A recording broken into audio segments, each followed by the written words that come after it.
That I didn't sign up to be Facebook's errand boy, and I don't think anyone else did either. Our Democrat colleagues should be experts in Jim Crow because it was Democrat politicians who passed the Jim Crow laws. This bill is about stopping groups from voting who tend to vote for Democrats.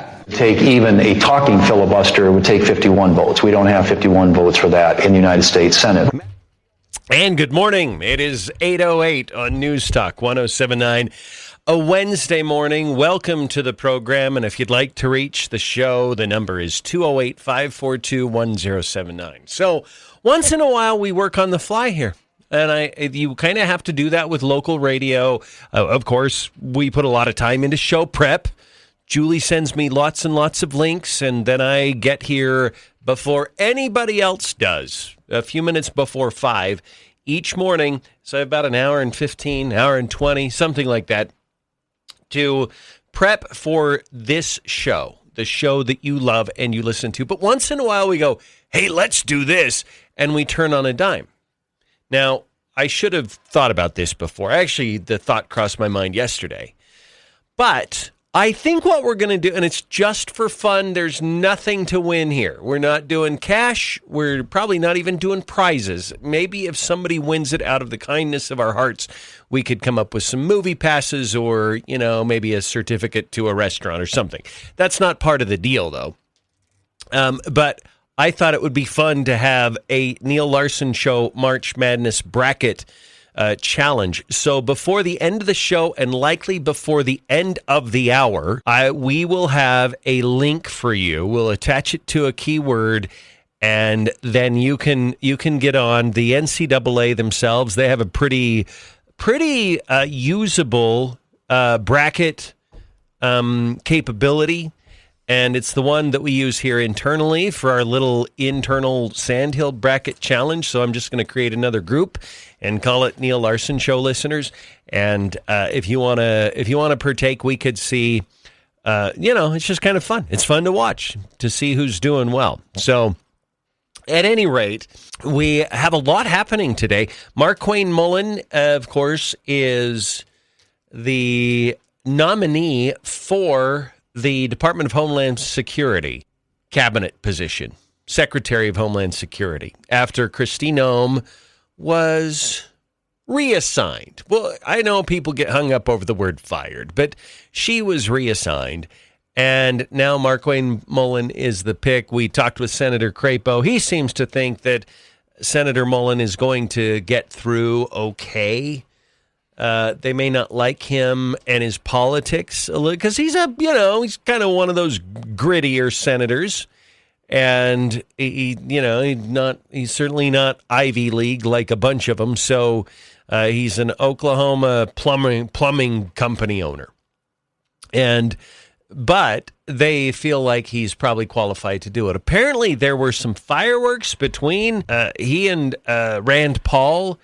And we're working to get that audio, and we'll share that with you here a little bit later. Also, we have the SAVE Act. There's been a lot of back and forth about this. I want to lower everyone's expectations. We're probably not going to get the SAVE Act. I think chances are so slim that gets through the Senate. It's an important bill, and I think it's an important piece of America's future. I know it's a mind-blowing concept, but it's an important piece of America's future to make sure that only Americans vote in American elections. Deliberate, very pregnant pause, and let that sink in. Only Americans should be voting in American elections. Now, you can tell by the tenor of the Democrat opposition to the SAVE Act how utterly important it is. It is perhaps an existential threat to them if it gets passed, because we can only, and I really have tried to do benefit of the doubt. A lot of times it's easy just to think of the worst motive when it's your opponent, political or otherwise. I have worked hard to find the most noble motive of opposition to the SAVE Act. everything they cite about women being incapable of navigating voting if the SAVE Act passes, that replaced black people won't be capable of voting if the SAVE Act passes. A very sexist and very racist approach by the Democrats, but nobody seems to call them on it. It's all garbage. It's not going to be difficult or hard at all. The only reason you would oppose this is you want cheating to happen. In fact, the viability of your own party, the viability of your own political futures is reliant upon the cheating that does go on in the United States. So we have a few clips here. We start, no particular order. Here's Amy Klobuchar. Their private voter data is sent to Homeland Security to go through some Elon Musk designed computer system. It's not what people want in this country right now. Thank you, Mr. President. I yield the floor. Okay, so there's that. You also have Chuck Schumer. Let me be very clear. The SAVE Act is not a voter ID bill. It is in every sense a voter suppression bill. It could purge millions of American citizens from the voter rolls through a screening algorithm designed by Elon Musk's Doge Squad. It could disenfranchise over 20 million American citizens. It would kill online voter registration. It would kill vote by mail. It would kill voter motor registration. What does any of that have to do with election security? It doesn't. Okay, then you have Jeff Merkley. This bill is about stopping groups from voting who tend to vote for Democrats. This is, again, about rigging the next election. So basically, and you know what? I'll get to Richard Blumenthal. I've got one more of the hair on fire left upset about the SAVE Act here. But what Jeff Merkley is saying is the illegals who are voting for Democrats will not be able to vote. We will be disenfranchising the illegal voters. Can you believe that? Can you believe that the Republicans want to disenfranchise people who are cheating in the election? It's a travesty. A travesty, I say, that they want to disenfranchise the people who shouldn't be voting anyway. Next thing you know, they'll be disenfranchising dead people. You know, the cemetery voters. In fact, don't they have voting precincts in cemeteries in Chicago? I don't know if that's true or not. That might just be a rumor. Then you had Richard Blumenthal. Which is to say no to a bill that so fundamentally and far-reachingly would undermine, in fact, destroy our democracy. It may sound like an exaggeration, but it is the truth. Okay, so allowing only legal voters to vote is going to destroy democracy. Cheating, fundamental to democracy. It is absolutely crucial that we allow illegals to vote in our elections, or we're going to ruin their democracy. So yeah, that we had some good clips on our side. Here's Ted Cruz, and he responded, and this was very Ted Cruz-esque. The American people do not support voter ID, Mr. President. Our Democrat colleagues are fond of bellowing into the TV cameras that photo ID to vote is Jim Crow. They tell us with mock earnestness. Now, I will admit, our Democrat colleagues should be experts in Jim Crow, because it was Democrat politicians who passed the Jim Crow laws. It was Democrat politicians who founded the Ku Klux Klan. It was Democrat politicians for decade after decade who enforced discrimination, separate but equal, poll taxes, and a host of other laws designed to prevent African Americans from voting. But do you know who has rejected their disingenuous claim that photo ID to vote is Jim Crow? The Supreme Court of the United States. Supreme Court of the United States, the state of Indiana, passed photo ID law requiring that you show a photo ID to vote. And a group of left-wing plaintiffs filed litigation challenging that. We'll be back after a quick break.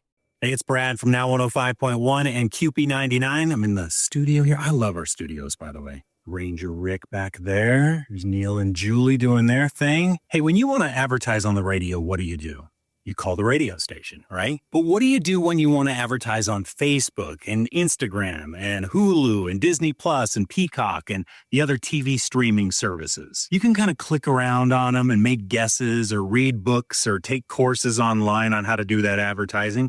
Or you could call us at the radio station. At Sandhill Media, we take care of your local radio and digital marketing. So reach out to us at sandhillmediagroup.com and we'll make sure that your message gets heard and seen wherever your customers are. Oh, okay. Yeah, well, it's true. They don't have the law on their side. So is that when you pound... What is it? What is the quote? When you don't have the law, if you don't have the facts, you pound the law. If you don't have the law, you pound the table. And they're pounding the table right now. It's perfectly legitimate and not unconstitutional at all to require ID, a legitimate photo ID to vote. Here's Senator Thune in a sit down with Brett Baer, and Thune is not inspiring me too much, but listen. Why in specific detail are you convinced that a talking filibuster doesn't work? Well, first off and foremost, because we don't have the votes for it. And that's, again, it's a simple function of the math in the Senate. It would take even a talking filibuster, it would take 51 votes. We don't have 51 votes for that in the United States Senate. But why is that? Why are Republican colleagues not going to force the issue? The president's obviously putting his foot here, saying this is the most important thing that needs to come out of this Congress. Right, and I know people don't like to hear this, but the talking filibuster, it takes you back kind of basically to the 1800s. You go back to the 19th century and the way things were done in the Senate.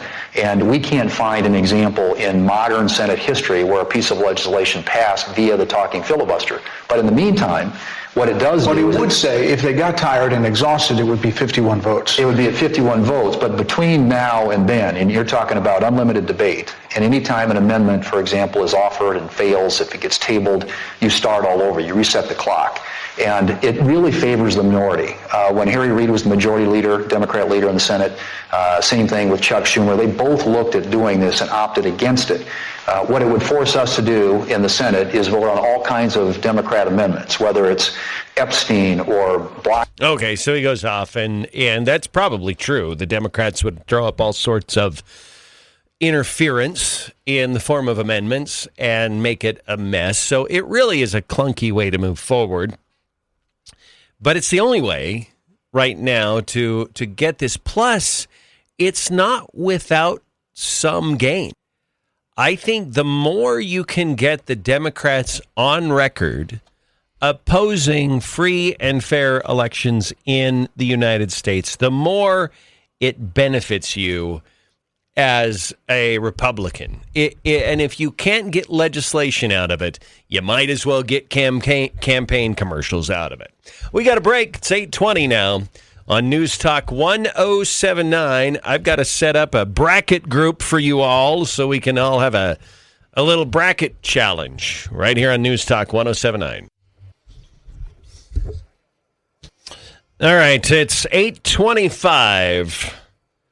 Turnaround is fast here on the Neal Larson Show, and I don't think we've done this before, Julie, but we're doing it now, and if our listeners want to participate in the bracket challenge, then all they have to do is text the word bracket.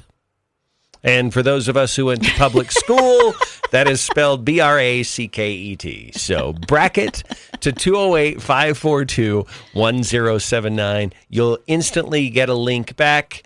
Just sign up. We don't want to get into any sort of legal weird gray area. This is not a contest. This is, you get to participate, and we'll see who wins, and you can see how well you do. Now, at the end of it, Julie, if out of the kindness of our hearts, we decide, hey, you know what, we're going to throw some movie passes their way, or hey, you know what, we've got a certificate to a great little restaurant somewhere, then we may do that. But it is not. This is for fun. It's not implied. Don't think you're doing this for any kind of tangible It's reward. bragging rights. Yeah, it's just being part of the club here. Like it's now it is expected that you will do it if you're listening. Okay, this is not Forced participation. I mean, technically it's optional, but I just want to put it out there. We expect you to participate in this. So Bracket to 208-542-1079. And if you're a Mormon mom in Utah and you're naming your child Bracket, it will be spelled Braekkett. okay, you're just confusing the listeners. Traditionally spelled bracket. Bracket. Did I say that? Bracket. You did it right. Okay. I can think of like 5 different ways you could spell that word. And which is exactly why I said Mormon mom, because they take a name and they find every possible way to spell it in Utah. that is so true. That's with a Y. YTT. It's Braley. BraeggHleigh.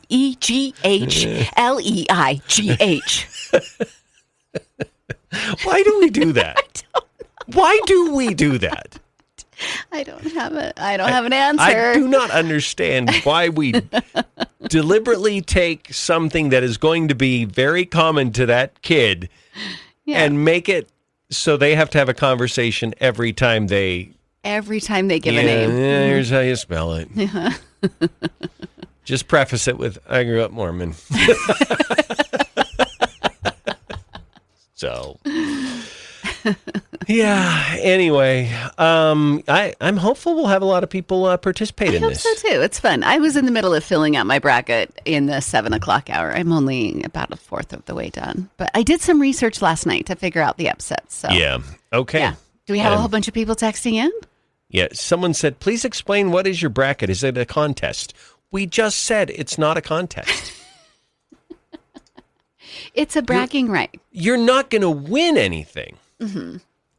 Like I said, we might give some movie tickets or something, but don't expect them if you win, because we just don't want to do that. So, yeah, again, text bracket to 208-542-1079. Let's make sure. Yeah, this is going out just fine. So okay, good. All right, we'll see how many people sign up. Okay. Yeah, okay. All right, we've got Congressman Fulcher coming up. Oh, we do. We got to take a break for the news. Thank you for reminding me. I'm here for you. Of that. Like, I mean, I knew. I totally knew. I just was like, thanks for backing me up on that. All right, it's coming up on 8:30. When we come back, Congressman Russ Fulcher joining us from Washington, D.C., right here on News Talk 107.9.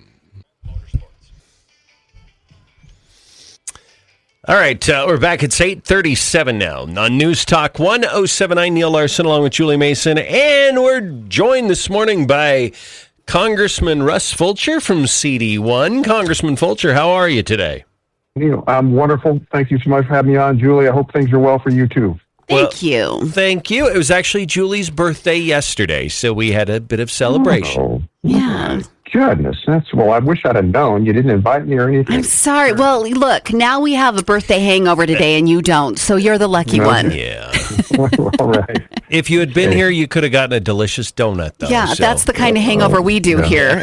That's really what I need. You haven't seen my waistline lately.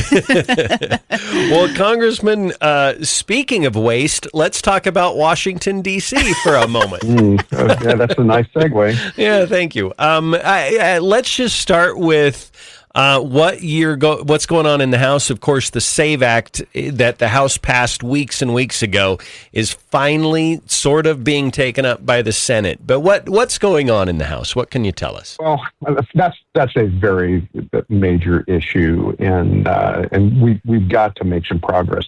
You got to, Neal and Julie, for 4 years we had basically an open immigration system, and you got 15 to 20 million people somewhere in there. We're not sure how many exactly, but that are now within the country, and depending on the state that they migrated to or the district, then some have access to voting rolls already, and just the way that some states execute their voting, it just potentially opens up to many of these people. Now, a lot of us think that's why the Biden administration insisted we have an open border to begin with, was to recruit people in to flood the country with people, to get them established or tied into entitlements, and then ultimately win their loyalty at the polls. Well, that's where the Save America Act has come in, and it basically does two things: is you need to, for federal elections, you need to show that you're a citizen, and you need to show ID at the polls. And so that has been passed the House. I think we've done it 3 times. It has not passed the Senate. They have a higher bar for passage. It needs to have 60, and there's not 60 votes in the Senate. The Democrats generally are against it. And so this is a big issue. And if you just imagine for a moment, if you insert 15, 20 million people across the country, what does that do to your congressional seats? Right. I mean, that can, depending on where the population is on the next census, that can skew things a lot. And so this is very, very important constitutionally. Of course, should be a citizen to vote. We're just trying to enforce that. All right. Well, along those lines, we've had some upset at DHS. It looks like Wayne Mark Mullen is having his hearing today. Mark Wayne. Mark Wayne, yeah. They should never smash 2 first names together like that. But let's talk about that 30-day mark where DHS has been partially shut down, this partial government shutdown. We've got people so frustrated at the airports. I know you've spoken out vocally about the need for Democrats to start working and getting this back open. Why don't you tell us your thoughts on this partial government shutdown? Well, what the Democrats don't like is ICE. They don't like immigration control enforcement. And once again, we're back to this immigration issue, which is ultimately the purpose of the shutdown. But their target is trying to defund or so-called reform ICE, but the impact is not really impacting ICE at all. I mean, ICE has been funded through the Big Beautiful Bill for the next 2 years. So instead, the collateral damage, if you will, is TSA. That's your security to your airports, and FEMA. That's your federal emergency assistance in the case of an emergency. And so that's really what's being impacted. And you know what? First of all, I have a problem with their problem, which is ICE is doing what we employed them to do. They're trying to find the worst of the non-citizens in the country, not just who have the illegal record of coming into the country unlawfully, but those who commit crimes once they're here, and we have plenty of them. They're charged with finding those people and getting them out. And frankly, that's what we want them to do. That's what I want them to do. And so I have a problem with the Democrats' primary issue on that in the first place. But then, secondly, how they best go about doing it is use whatever leverage they have, and they've stopped that portion of the funding that's just creating havoc with TSA and FEMA. So, the greater answer is, where does this go? It appears that the Democrats are more than content to leave things in disarray, and I don't know exactly how this is going to work out, but we are at an impasse. We're not going to pull the enforcement capability away from ICE, which is what they want in order to turn things back on. So we're not going to do that. And so either pressure will have to come down on some Democrats to change their position, or we roll it into what's called the reconciliation methodology, which, long story short, takes that voter bar, that lever down from 60 to 51 in the Senate. So one way or the other, we'll get it fixed, but it's sure unpleasant in the process. Can it be fully funded in the way you want if it does go through reconciliation? Yes. Okay. Yeah, all reconciliation is a process, but it's a tedious one. It's something that doesn't happen very often. You have to have the majority in House, Senate, and in the White House in order to lever that process. But it's not a simple one, and it's just a shame that on something like this, we can't get some degree of agreement. But that's the nature of the beast in D.C. right now.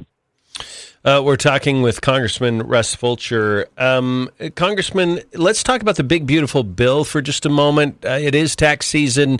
A lot of these tax credits are going to start to kick in, and a lot of people believe that's going to help the economy. And downstream from that, it'll be a political boost to the Republicans and into the president's prospects. Maybe give us a preview of what that looks like in the coming months. This is exciting. I appreciate you bringing it up because we don't talk about it very much. But starting this tax year, it was on the next tax return that people see.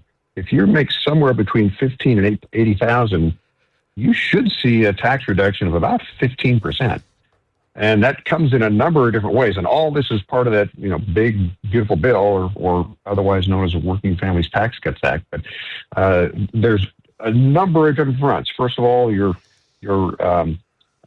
deduction was increased to the first $31,500 earned is not taxed. You've got the no tax on tips and no tax on overtime. Thanks to Idaho, by the way. That was an Idaho bill. That was my bill, the no tax on overtime. That came from an Idaho constituent, that idea. Reductions for small business on their tax deductions. Child tax credit. We want to have babies. Tell everybody, Neal, Julie, tell everybody we need babies, okay? Go make some more babies here. Okay.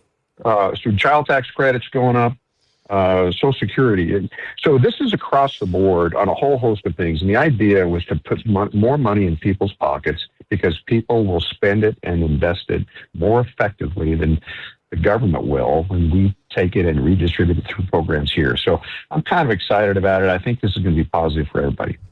Awesome. All right, Congressman, you are hosting a telephone town hall. I believe it's tonight, 6 p.m. Mountain, 5 p.m. Pacific. Why don't you give us the details on that? So it's become more and more difficult to just get in front of people for a whole host of reasons. First of all, the activity here in D.C. has truly increased. The Trump administration has and this is a good thing, but the pace that we operate at is much, much higher. I'm spending more time here, and that's just one factor. But it's difficult to make the number of physical stops that I'm accustomed to or want to do back home. So we've increased the number of teletown halls that we do, and it's a great venue because we can get thousands of people at the same time, and we'll take as many calls as we possibly can, and we'll schedule another one. But tonight we're going to do one of those, and I don't have the phone number in front of me, but we're going to do one of those tonight. And I'm going to just open things up, try to hit some of the major things right out of the chute. Probably the Save America Act, probably Iran, probably talk about what's going on over there, shutdown perhaps. Those are the primary things we'll open up with, and then just open it up to whoever wants to bring up issues, and we'll get a slug of them, and it'll be across the board on a whole host of things. But the idea is to just try to communicate and become accessible at a time and a place where it's not easy to be accessible any other way. But this is going to happen tonight. It's going to be 8 o'clock Eastern, 6 o'clock Mountain, 5 o'clock Pacific. Okay, we'll leave it at that. Congressman Russ Fulcher joining us this morning. Always a pleasure, Congressman, to chat with you. We appreciate you making some time for us. Neal, Julie, I always appreciate you. Thanks for doing what you do. All right, it's 8:48 now on News Talk 107.9. Quick break. Julie and I will return just ahead. The number one rule for winning your office NCAA tournament pool is the more you know and follow college basketball, the greater chance you'll be mathematically eliminated first.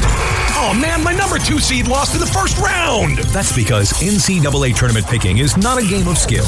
It's about sheer luck. How did Sheila in HR win again? She knows nothing about basketball. To win the NCAA office pool, you'll have to think like an office pool winner. Disregard seeding and record and focus on the stuff that'll get your teams to the Sweet 16 and beyond. Wichita State has the cutest uniforms. They're definitely going to win this game. Yep, it's that simple. I don't even know what a Saluki is, but it sounds cute. Once you've mastered the dumb luck method, you'll be playing in the same league as Carolyn in payroll or Brad at the front desk. I'm picking this team because their star player is just dreamy? Way to go there, buddy. Log on to ncaadumbluck.com and master your NCAA office pool today. All right, it's 8:53 on News Talk 107. Very funny stuff Balgini sent that over last night, so I thought, okay, we're going to play that because we are doing the NCAA bracket challenge, and if you have not joined yet, it's the cool. We have Dog Meat. Yeah, Dog Meat has joined. We have Father Cade, Rick's Picks, Orville. Now Knucklehead has joined. We want you all to join too, unless you're one of those folks that you've already joined. So you can add a bracket and just text the word bracket to 208-542-1079. It's super easy. Don't let it it's not make you feel overwhelmed. Yeah. It's very, very, you need an email address and a password. That's it. And then it's very, very easy to fill out a bracket. And you click on the teams you think are going to win. And it's so... I remember the old days where we were photocopying brackets and people had to write them in. Yes, and you're scribbling. And people were making mistakes like that, and they'd miss one game or whatever. This makes it's just mouse clicks. You go through and you pick. So easy. Now, it is time sensitive, though. Yeah. All of the games start tomorrow. At 10 a.m. local time. Well, 10:15 is the tip-off, but I think the cutoff is 10 a.m. tomorrow. So you have 25 hours to get this done. We'll push it again tomorrow because we, as much as... You could do it in the morning tomorrow. Yeah, you can. So you've got a little bit of time to get it done, but it'll just be fun to watch this. So fun. Happen. This one of my favorite times of the year. Yeah, me too. I like... You know what? And we need it. We need a little... relief from the legislative session. We need a little relief from Congress, the Iran operation. What do we call it? Epic Fury Operation. I'm not calling it a war. It's not a war. It's not. I mean, we're using... There is death. Tools of war, but it's not a war. Right. So, anyway, we're cleaning up a mess. So. Yeah, we are, with some very great success. There is some downfall. Always is going to be. Yeah. Things worth having always create some difficulty. They do. Yeah, it's interesting. So speaking of that, Tucker Carlson has been posting. I follow him on Facebook, so I see his stuff. And when I read the comments, it's probably 70% in disagreement with him. I think, Matt, in fact, I'll play the Harry Enton clip. If you are a Trump supporter or if you're a conservative, it's overwhelmingly in favor of this operation. Okay, MAGA GOP on the U.S. military action in Iran. Look at this. Nearly 9 in 10, 89% approve of the U.S. military action in Iran. That is the MAGA GOP base. Just 9% disapprove of it. This is tremendously popular among the Republican base. And, of course, Marco Rubio, Secretary of State, overseeing the effort. It seems to me that a lot of people are taking that into account, including President Donald Trump, who has been smiling an awful lot at Marco Rubio lately.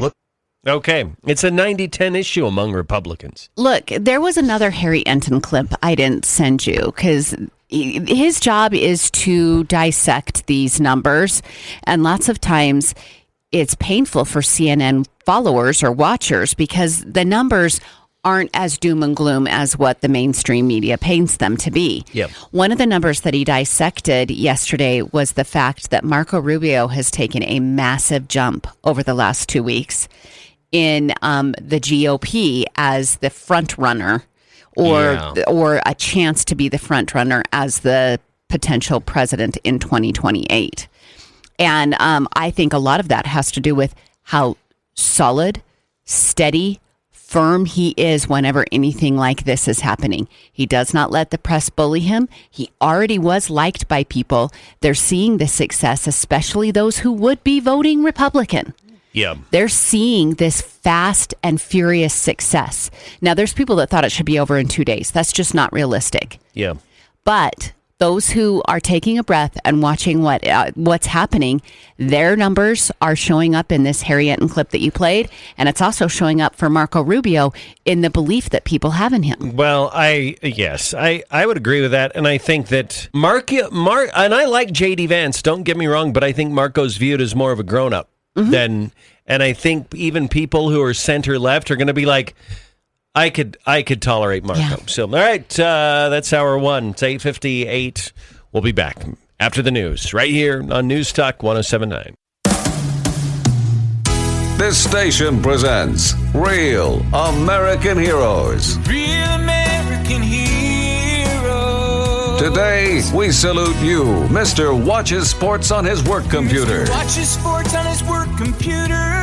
It's time for the madness of March to begin, but you have to work. However, nothing will stop your hoop dreams because the only thing in the office you care about today is the office pool. All of the games are streaming live online. Patricia will get her quarterly figures at halftime. She's just gonna make me redo them anyway.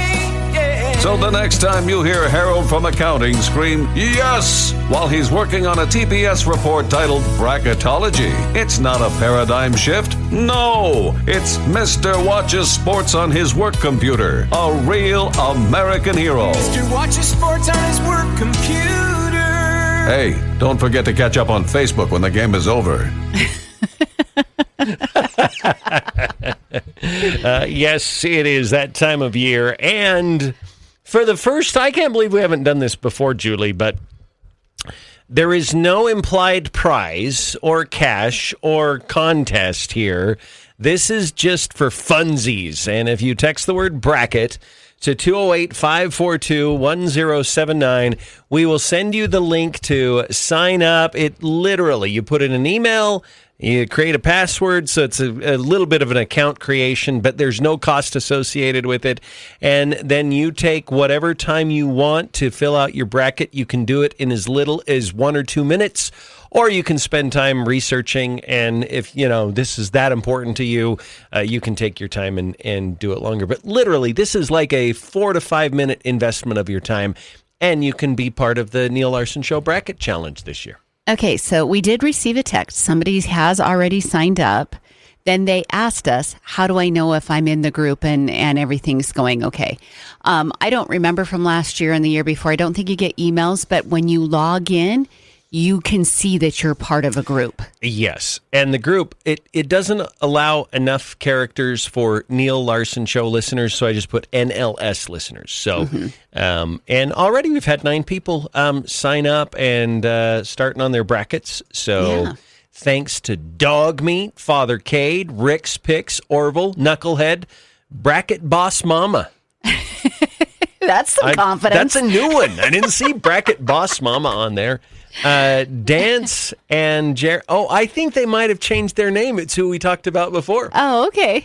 Because that person's no longer there. So I think they did change their name. Yeah. And then Dance we and said Jared. all good things about that person who we were like, did. oh, we wish we lived in the same city as her. Yeah, it's someone we actually know. So anyway, yeah, just it's for fun. We're not. It is fun. This is a good one to do a lot of upset picks on. You know, if you're in a bracket challenge and you're putting down money, because people do put some serious money into these pools. Yeah. It's hard. You've got to do a ton of research, and because there's a value assigned to us. This is for fun. It is. Pick your upset. If you want to take BYU clear to the Final Four, you go right ahead and do it, even if it's foolish. Like maybe our general manager does every year. We have to tease Jim a little bit about that because he always overestimates how well BYU is going to do in the tournament. I was filling out my bracket in the 7:00 hour, and I said, "Oh darn it, I'm going to have to pick against the Vandals," and I actually meant it because I would love to see Idaho have a huge upset there. It's probably not going to happen. They're playing Houston. That's not. I mean, I love They might get beat by 30. I'm always going to root for the Idaho team, but yeah, it's going to be a tough game. You know what I want to do? Because Neal and Julie again are overseeing the bracket, and by Neal and Julie we mean Neal. Yes, I love that you always include me there. I do. Well, I sometimes I want your help because people are like they're. Not that we're putting in $5 or anything, but, hypothetically, if that were to happen, you know. I might gather money or something. Might, whatever. So, anyway, what was I going to say? Oh, here's what I want to do. Just for fun, to make it even a little more interesting. I think I'm going to have ChatGPT give me its picks, Grok, and probably Gemini. I asked Grok last night. Did you? Okay. Yeah. Yeah, so we're going to have each one of the big AIs do a bracket. And I also thought it would be fun to do a bracket like you always pick whoever has the older coach or the younger coach or something like that and pick a bracket that way that really has almost nothing to do with the team and dynamics and just see how well or how poorly it does. So yeah, it was interesting what Grok was doing because it was relying heavily. It would search about 30 different like news stories about March Madness and things like that. But it was relying heavily on a Midwestern newspaper. And I'm like, Grok, what makes you think this newspaper has all of the information? So I think that would be super interesting to see how the different AIs compare up against each other. Yeah, it would be. Oh, someone named BYU Forever has, you go. submitted. I hope you took them all the way to the Final Four. Yep. Carrie and Papa, welcome to the bracket challenge. So, you know what? You can be anonymous here, by the way. Oh, sure. Here, what you need to know, though, is we don't know who you are. Right. We have no way of contacting you. So when you win, we've got to hook up with each other and make sure if you want your name announced on air, we know who you are. Yeah. Yes. And we might announce like whatever your handle is on there. If you'll send us a screenshot proving you are that person, that'll work too. So anyway, okay. We'll just watch these brackets come in. This is kind of fun. Yeah. All right, 208-542-1079 if you'd like to join us on the program this morning. Julie, let's talk about this bill that would protect kids in social media. This is Brian Lenny in the Idaho Senate yesterday. By doing this, by moving the effective date from, I believe it was July 1st to January, we're actually giving Facebook exactly what they want, which isn't what I signed up for, but we're also giving them 6 more months to harm kids through their platform and algorithm. So I would encourage you to vote no on this amendment. Thank you. Thank you, Senator. Any other debate in opposition? Seeing none. But in the last debate, I said Facebook wrote us a letter with 3 amendments. This is the 3rd one they wanted, that they requested. Facebook said, we'll be neutral on the bill if you guys do these 3 things. So this is the 3rd thing. So this has to do what was just discussed with removing these lines. It removes the private right of action. So currently being stripped out right now. Without it, the only enforcement in this bill is with our Attorney General. And so we're saying currently, as the bill sits, if this bill is violated, parents could go to court, and if the lawyers win, there's at least a minimum, a floor, a $10,000 private right of action. If we strip that out, which is what Senator, you need to stick this to the amendment. This is literally the amendment, Mr. Chairman. The AG only has 1 office, 1 budget, and 1,000 other cases. You know, Facebook spends more money lobbying than Lockheed Martin. So the point is, if we strip this out, that'll make them happy because they can manage an AG. What they can't manage is maybe 50,000 Idaho families suing them for $10,000 each. So that's why we're here. So that's what we're doing. We're telling Idaho families by passing this amendment, you have rights under this law, but you have to wait for the AG to decide your case is worth pursuing in the midst of everything else he's doing. Okay, my question in all of this, who is carrying these amendments in behalf of Facebook, and what are they getting for it? Why would you do that? Yeah, that's a great question to figure out what lawmaker. Is there some in-kind campaign donation going on? Is there a PAC that's affiliated that says, hey, we'll help you? I think that's a great question to ask. Also, everyone needs to remember, Facebook, or Meta, which is their parent company, is currently embroiled in a massive lawsuit in California. And it's just one of more than 1,000 lawsuits that are lined up against them. Yeah. So they are going to work overtime to try to make sure that parents can't sue them. That should tell you that some of their products are very, very dangerous. Yeah. So here's the bill. It's House Bill 542. Called the Stop Harms from Addictive Social Media Act. and it's aimed at protecting minors and that's deemed kids under 16. So it's not 18 or less, it's 16 and under, from what lawmakers call addictive social media design. So the key provisions, kids under 16 would have to have verified parental consent to create a social media account. And so it's not just a checkbox. Platforms would actually have to verify the age of whoever's signing up. And platforms would be required to restrict or remove features for minors that are considered addictive, like infinite scrolling or autoplay videos, algorithm-driven content loops in some interpretations. And it only applies to big tech platforms, meaning companies that make $1 billion plus in annual ad revenue. So if you have these small forums or niche sites that they have, it wouldn't. And basically, it would mean Meta, TikTok, YouTube, and X. Yeah. Those are the ones. So this is a longer discussion, and it's a great time to have it in the 9 o'clock hour. So I watched a psychologist about a 10-minute video of about a week or so ago, and they were talking about allowing your children to play video games. And what this psychologist was explaining is that the games that probably your children and my children grew up on, games like Mario Kart, where there's an end to the race and you don't have infinite life. And there's a completion and there's consequences if you don't do the game correctly. The game will be over, right? Pac-Man, game's over. Yeah. Those games actually wire the brain differently than the video games that are never ending. And what happens if you allow these kids to have never ending streaming on TV, there's never an end, right? Yeah. It's just episode after episode after episode plays of Bluey or whatever. Yeah. Or YouTube Kids. Bluey! Yeah. If you allow them to play video games like Roblox or the ones that are just about building Minecraft and there's no defined end to the game. That is a stepping stone into these social media platforms where you are just your brain is already designed and wired to doom scroll.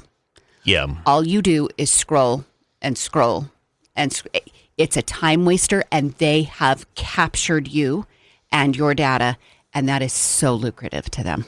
It is. You know, I don't remember what the game is called, but I don't play video games much at all.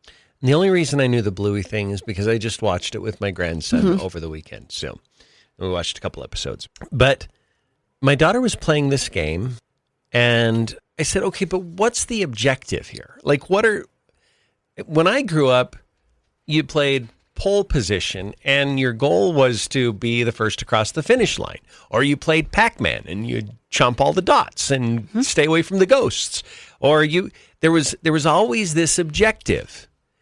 But the game that my daughter was playing, I said, what are you trying to accomplish here? And there was not really a clear answer. There was no end objective to it. It was just, well, you go and you collect these things and then you put it over here. And then, okay, but then what? How do you win? Well, you don't really win. You just keep going. And hearing you talk about that probably, I would think, okay, well, maybe that inadvertently just happened.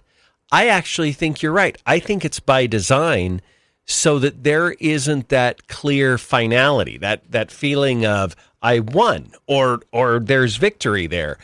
It's just designed to keep these little micro doses of dopamine that just keep you going. Like, oh, I did this little thing here. What's the next little thing that I can do that'll make me go, oh, a little more dopamine? That's fascinating, and quite frankly, that's pretty skeezy on the part of these companies that do this. They want you on their product forever. Yeah. They don't want finality to anything that you're doing. They don't want completion. They don't want goals. They don't want objectives.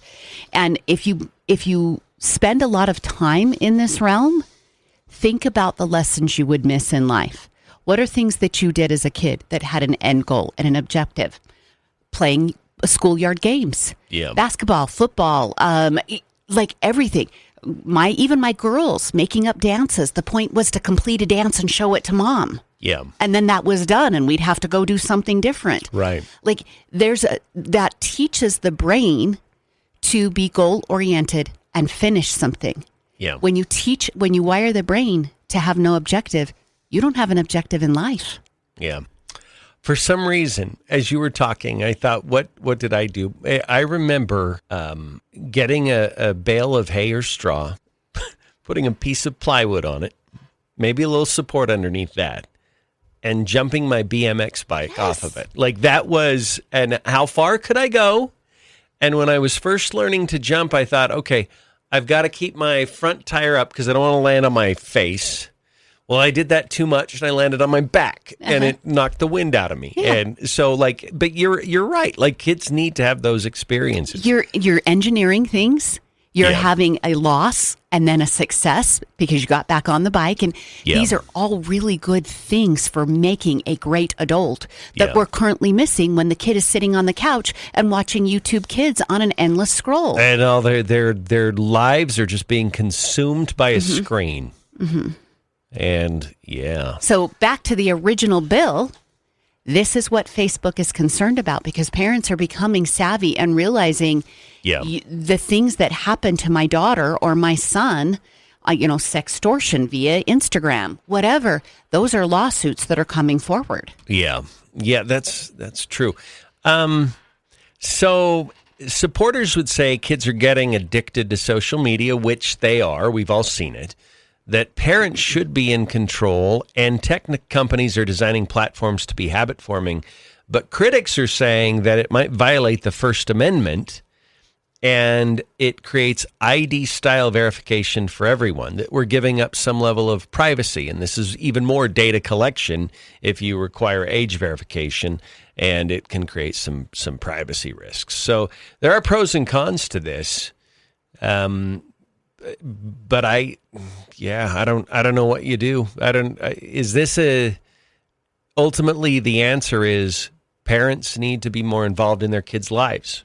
That's the answer because that's who you want in the direct vicinity of the child is the parent. Yeah. You don't want to wait on government to fix it for you. Yes. But parents need as much backup as they can get. And so they're trying to craft a law that doesn't allow Facebook or Instagram or TikTok or Snapchat to be such a huge behemoth that the parent can't battle it. Yeah. So going back to the one part where it says only companies making over $1 billion in annual ad revenue are covered. I get that, but would that just create ways around it?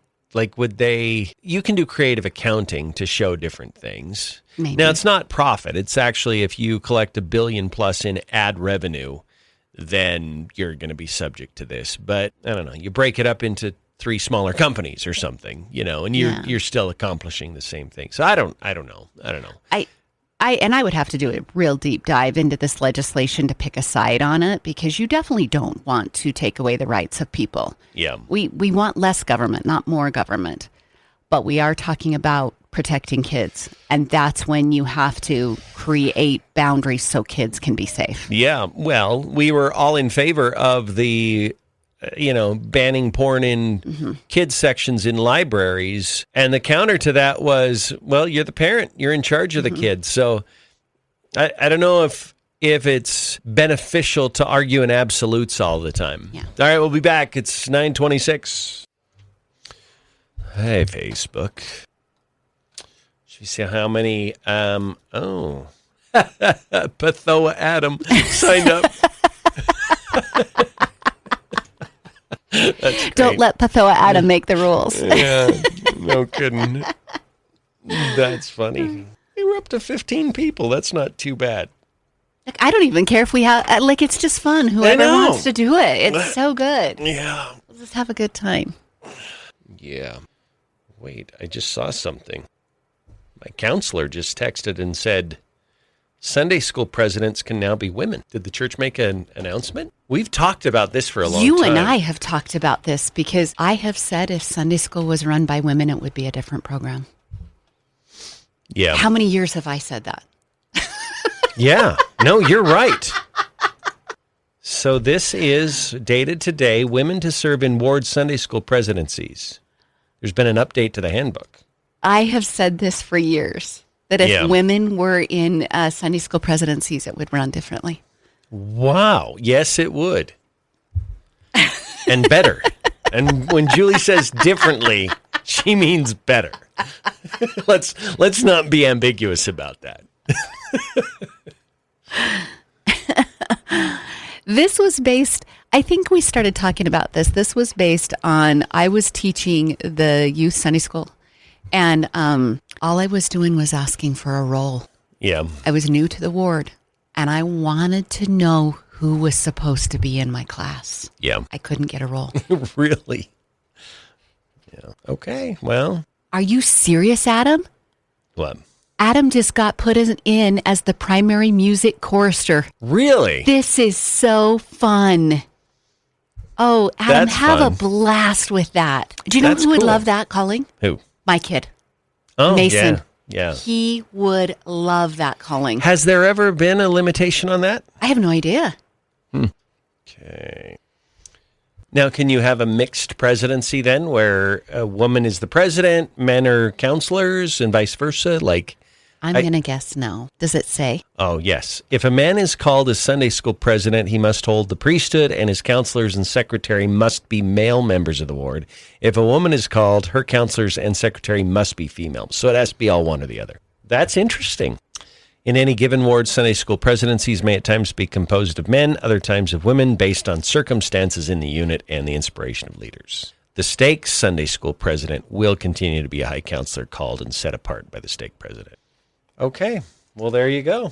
Super interesting. I do think it's going to be a boost to, look, Sunday school president has just been very undefined over the years. And let's just say it's the cakewalk calling. It kind of is. Well, I think there's a problem, though. In the handbook, it's not well defined what they do. So it's not. I don't think it's always just the person, is it? Yeah. I think they don't know what they're supposed to be doing to enhance the program. Yeah, hold on. All right, 9:31 now on News Talk 1079. A bit of news being announced by the Church of Jesus Christ of Latter-day Saints this morning. And this is more. There's a lot of people who won't be members of the Church of Jesus Christ of Latter-day Saints, Julie, and they'll be like, so what? Yeah. But since we do have a large number of members, it has been announced that women can now be called as Sunday school presidents in a ward congregation. So. It would be interesting. It would have to be an all-female presidency or an all-male presidency. It can either be a man or a woman, and then whomever is called, then you follow the gender. Yes. So we were talking on Facebook Live because I received a text from a friend saying this, and then we looked online and it was verified. And so that led to a conversation where Julie, and I've heard her say this before, she said, if women were to run this Sunday school, it would run differently. And I want to translate that for you, if I can. Can I translate? Go ahead. What Julie is saying is that it will be run far better than when men run it. So, and I can't entirely disagree with that. So. That's not an all-inclusive, but I think there will be a lot of ways that if a woman runs a presidency, it will be enhanced. It's a diplomatic use of the word differently. Yeah. I will just say that. So, yeah. Interesting. Yeah, for sure. So, and you wonder, the church has seen how much cultural change have we seen in the last a lot 10 to 15 years? It's been a lot. What will be interesting is over the next 2 months, how many Sunday schools get replaced. Yeah. That's true, too. If we could follow data on callings within individual wards, that would be an interesting data point. That would be a very interesting data point. Sure, Bishop, I've only been in for 5 months. We know. Yes. We're aware. It's long enough to know some things. So that's funny. All right, 9:33. Maybe they'll change the furniture or something. They might. They could, they might, decide, let's change the look around here a little bit. That's called a segue for me to talk about Timberline Home. Yeah. Okay. They would have some very beautiful furniture instead of that floral couch in all of the churches if they went to Timberline Home. You and I've been there. Yes. They've got some amazing stuff, some beautiful regional made leather furniture that Neal has fallen asleep on. And I want to point out, it's those touches, the beautiful regionally made leather furniture, the custom furniture that you can go in and pick your own fabrics and pick your own wood style and everything that goes with the chairs that you're picking. And those are the touches that make this furniture store a trusted regional destination. People come from Wyoming and Montana to shop at Timberline Home because you're getting that unique furniture that's different than is available everywhere else. I have Timberline Home furniture in my home, in my great room, 2 custom-made chairs. I was able to take swatches home, compare it to my paint color, my flooring, just so that I got exactly what I wanted. And you're not doing that in a big box store. Right now is the perfect time to visit Timberline Home. They're having a massive final sale. Basically what they're doing is they're clearing out their warehouse and their floor to bring in all of the new furniture. And so it's deep discounts, 25% off on custom orders. Some of the discounts on the furniture on the floor are 50% off. So don't hesitate. They have finance options. Just go in, spend 45 minutes looking around. You will see the beautiful furniture and something just might tickle your fancy and you might want to purchase something at that deep discount. Timberline Home, 711 East Anderson in Idaho Falls. You'll get great customer service and great prices. I had my fancy tickled once. I'm just kidding. Someone has... You're just how much? No, I don't. I got nothing else beyond that is, family friendly. But Julie, someone said, are you doing both men and women's March Madness brackets or just men? When you go in, you can choose a men's bracket or a women's bracket, and maybe both, I believe. You could do one of each. And so you are free to fill out whatever brackets you'd like. We're not stopping you. No, that option is available to all of you. So, yeah, I think when you log in, you can choose men's bracket or women's bracket. So, yes, you can. Yeah. Yeah. All right. Okay. Should we take a break? Sure. 9:36 News Talk 1079. Back after this. Okay, Facebook. Yeah, it's right there. When you go to the link, you can do a men's or you can do a women's. So you're free to do either. It is a big day in D.C. today.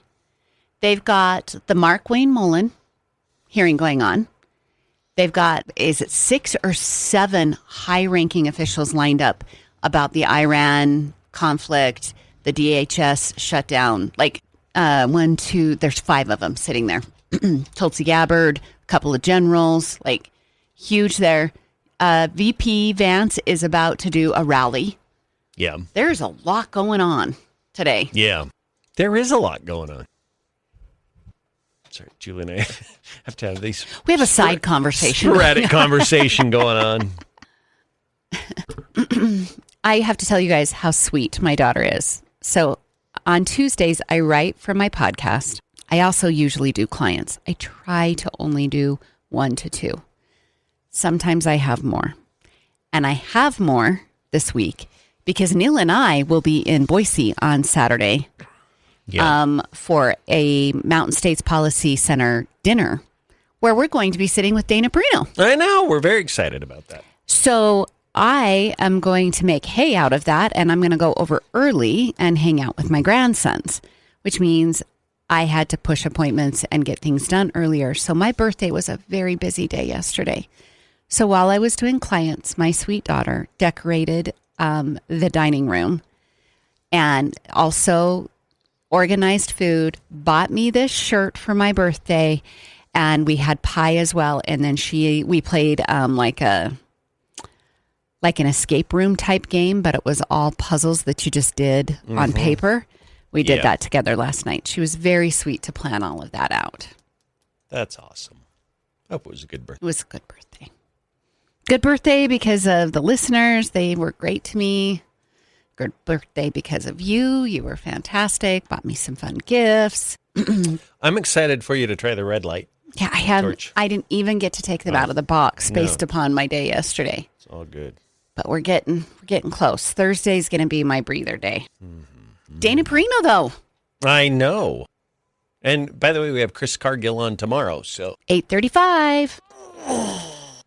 Oh, we have an advance window endorsement too. I do this thing when I type. Sometimes my last keystroke is like, bam! He slams it. I say it or I do it with emphasis. He also, the space bar is your start-stop on our audio program. Yeah. You slam that. I do? Oh, yeah. Like, even when like you're about to start a clip. Dude, I'll own that. Okay. I'm all right with that. Here we go. 9:42 now on News Talk 107.9. Let's talk about your windows for a moment. Advanced Window Products, they manufacture their own windows in Idaho. And what that means for you is you don't get the middleman markups that you do with other top quality window companies. It means faster turnaround times as well. It means competitors who buy from third-party manufacturers cannot match Advanced Window Products price to quality ratio. It was fun to have them in yesterday, Julie, and to talk about how they do windows. And so take a look at your windows. If they're breached, if they're warped, if they're discolored, if they're just not keeping the heat out or the cold out, it may be time to upgrade. Yeah, and that upgrade is going to turn back money to you. There will be efficiency in your heating bills and your cooling bills, which will be great. It'll also give you peace of mind because you know your windows are sound and they're not going to be leaking the whole time. You're also going to have some nice peace and quiet because they do keep the sound out. So there's so many benefits that come with replacing those windows, and why not have really well-made, high-quality windows by a company that's going to follow you from start to finish. You've already met Scott and Todd. Bring them into your home. Well, and let's talk for just a second about their professionalism. It's going to take maybe 30 minutes, 45 minutes tops when they come in to look at your windows, to provide the estimate, to do the assessment, and all of that. And then when they install, they actually have their own in-house installation crews. They don't parcel that out to a third party or a subcontractor. They do the work themselves. And they're also lead safe certified. So if you have an older home and you're swapping out some old windows, that's a good thing to have too. So give them a call today, 208-852-8685. That's 208-852-8685. So Julie, tomorrow we are going to have Chris Cargill from the Mountain States Policy Center joining us at 8:35. And then we get to do something kind of fun on Saturday. We've been invited to attend their dinner with Dana Perino. So we'll be sitting with Dana Perino on Saturday night. Yeah, we're super excited about that. She's the keynote speaker. Obviously, it's a dinner, so we'll be eating with her. And it'll just be fun to get the perspective of Chris Cargill and his group from Mountain States Policy Center. We've become big fans of that group. They're very non-emotional level, data-driven. We like that kind of conversation. Yeah, we really do. It's about ideas. It's about legislation itself.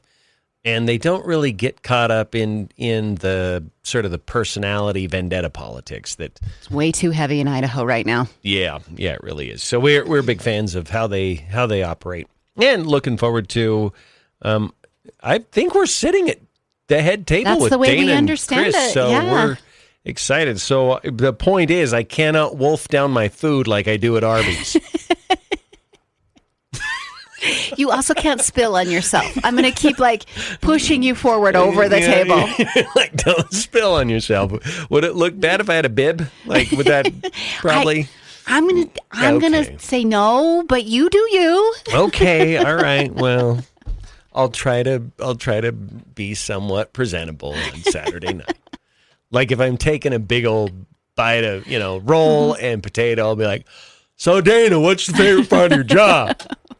Tell us about the swamp. Tell us about what's that like. What was it like working for Bush for all those years? Is that fun? And with salad dressing, gravy flipping out of my mouth, and yeah, that'll be. It's a shock we get invited anywhere. really is. How does that even happen? I don't know. The risk Chris is taking. I know. Exactly. That would be funny to, yeah.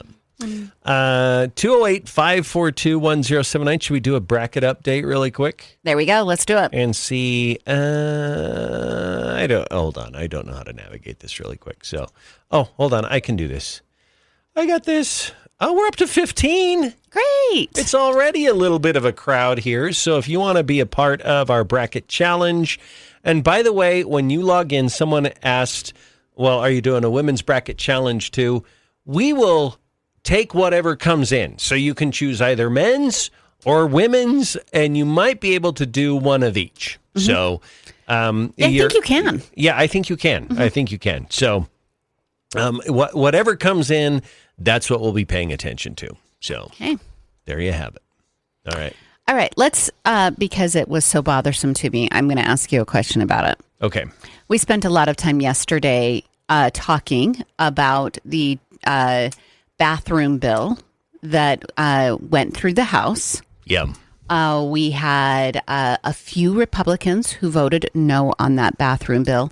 Unfortunately, Libs of TikTok made another post last night and listed the Republicans in Idaho who voted against that bill. Representative Erickson was listed because on so many things, his name was on there. It wasn't actually Representative Erickson who made that vote. It was his fill-in, Kirk Larson, from the city council in Idaho Falls, who made that vote. They have very differing political ideals. Yeah. And so that's very unfortunate that Marco is getting national publicity for something he did not do. I bet he's getting a lot of hate, which... Yes. It's unearned. Well, can I just say, I mean, we don't know Kirk Larson, so I'll step lightly here, but I think if you're asked to fill in for a lawmaker, try to reflect their vote. Mm-hmm. You're not there with your own agenda. You're there because they can't be. Try to do what they would do in that capacity. And if you can't, then decline the invitation to be a substitute. But and this is a very, very good reason why you should do that. Because now Marco's probably got loads of hate in his inbox for a vote he didn't cast. And on our show yesterday, he told us he absolutely would have voted yes on that bill. Yeah. Also included in those Republicans were Dustin Manwaring and Ben Furman. Yeah. So those are your regional Republicans. Stephanie Mickelson was not in the room to vote. Yeah. She was there, right? She was at the Capitol. Okay, we thought she was away for an important family engagement. She actually engaged in votes right before it or right after it, but she was at the Capitol and could have voted, is our understanding. It's our understanding. I was absent for it. What we've been told by a few people. So, I just think that this is an important one. I think that I expect children to always be protected. We opened the hour talking about social media protections. Yeah. I expect children to be protected. I think this conversation about the drug kratom that you can buy at the convenience stores, I think this is a really interesting conversation. Yeah. And that needs to be explored so that children are more protected. I do this job to protect children. That is one of the main reasons I do this job. Yeah. And so it's an irritant to me. Yeah. That people would hide behind, well, it's too hard to enforce this as a reason. Because we saw that in the Portland libraries, and it's not. It's not too hard to enforce. No, it's not. And you know what? Any good faith effort to enforce it, and maybe it does get tricky, but any good faith effort to enforce it will be recognized by a prosecutor. Mm-hmm. So I likened it, maybe it's not a great analogy, but I don't think you would want law enforcement officers, or I don't think law enforcement officers would want to get rid of speed limits. Speed limits cannot be universally enforced. Mm-hmm. They can't. So can't catch everybody. Yeah. Every day I come to work, people speed past me. Yeah. Because it's 5:45 a.m. Right. You might even on a rare day exceed the speed limit. If I'm really behind, I might. I mean, theoretically, we're not admitting to anything here, but we're just saying there's a chance. Yeah. So I mean, I look at it, and it's worth our daughters, our wives, our girlfriends, our aunts, our nieces, our friends. They are worth protecting in bathrooms. And we do live in an age now where this is a concern. Mm-hmm. You may think it's not, and you might think it never happens and it doesn't go on. But I remember back when we interviewed Kevin Cook, because on the library or the porn and library bill, Senator Cook initially was of the mind that this isn't happening. And then he did what a good lawmaker does. He said, I'm going to go find out. He went to the library, and golly Shazam, he saw that there was obscene material in or near the kids section in the library. And he changed his position on this because he realized this is an issue. So I don't know where, it's impossible for us to say how often it happens. All right, who knows? We know it does happen, though. And we know that the transgender movement now is very robust. Mm-hmm. And so this is a part of the battleground that they're at, is changing rooms, bathrooms, and these spaces. And so I do think that this is an issue. What's wrong with getting out ahead of it before it becomes a really big issue in Idaho? I don't see a problem with it at all. You're just setting a standard. You're creating an ecosystem and an environment where it says men don't use women's restrooms in Idaho. Women don't use men's restrooms in Idaho. And that's the culture here in Idaho. I have no problem with us having this law. So I don't think those two things can exist at the same time. They're two arguments, right? If they're going to put forth the argument that, this isn't happening, so we don't need to regulate it, then why is the Fraternal Order of Police having a problem with it? Because they won't have to regulate it. We can't enforce this thing that never happens. Right. See how those two arguments can't live in the same apartment? Yeah, that's true. So for me, those are not genuine arguments if you're making both of them at the same time. Yeah. I have to go back to the protect kids. That's our role as adults, and we have a nation where they're not doing it. Yeah. That doesn't mean Idaho needs to be that way. No, it doesn't. And I'm thankful that we have good lawmakers that are standing up for what I would say are just cultural norms that we should maintain. We'll be back. We'll wrap it up after this. You know what? I genuinely believe if this had happened 6 months ago, I wouldn't say this, but the fact that Ben Furman voted against this bill 2 months before a primary election, I think he's lost his race on this bill. We're a month and a half from people casting ballots. That's true. The absentees go out. Yeah, that's true. Yeah. And so if Julianne Young is smart, she will do a mailer based on this alone. Mm-hmm. That's what I would do. I'd flood everything. I would absolutely flood digital. I would flood mailers in people's mailboxes. And, I'm sure Ben's probably got some, it's complicated answer to this. It doesn't matter. You can't keep up with that. So I mean, here we are playing armchair political consultant, but if I were her, I would narrow her talking points down and let people know this is what he thinks of women and girls in Bingham County. You know what I'd do? I'd pick two issues. She knows what I just flipped off that Facebook. She knows water. That was your kerfuffle. Sign language. Yes. And look how long that looks on Facebook, that finger. I would pick water and this issue. She knows water. Yeah. I would defend farmers to the bitter end. Yeah. And I would defend children to the bitter end. Yeah. Those are your constituents in Bingham County. Yep. Absolutely. Okay, we're going to have less than a minute, so we'll do your makeup Timberline tomorrow. That's fine. John Ratcliffe. He's a little more gray than he was a couple of years ago. Aren't we all? Not me. Every 4 weeks I fix that. That's true.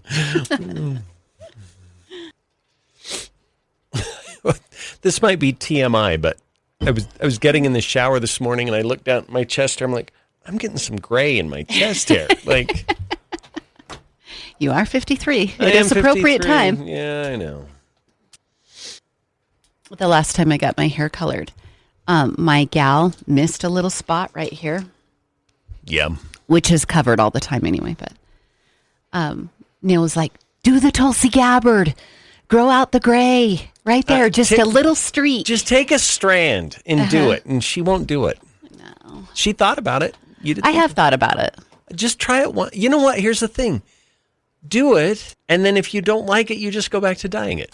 Just try it. It would be super easy to go back, but we'll see. You could even do it. You could even bleach a strand, right? Like just have one. Oh, yeah. Absolutely. Oh, we got 40 seconds. Oh, somebody said I was in a bathroom in Rigby when a man came in and used the bathroom in the stall right next to me. It was so uncomfortable. So I'm glad the bill passed. Oh, good. But it never happens.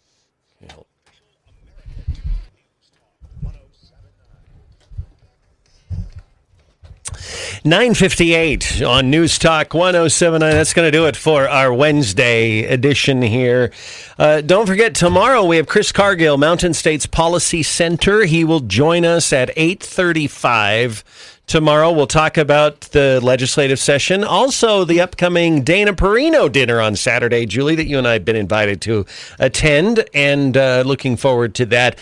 And, of course, we'll have all the latest news as well. He also wrote opinions on that social media bill, so we'll ask him about that. Okay. All right. Clay and Buck are up next. We'll see y'all tomorrow.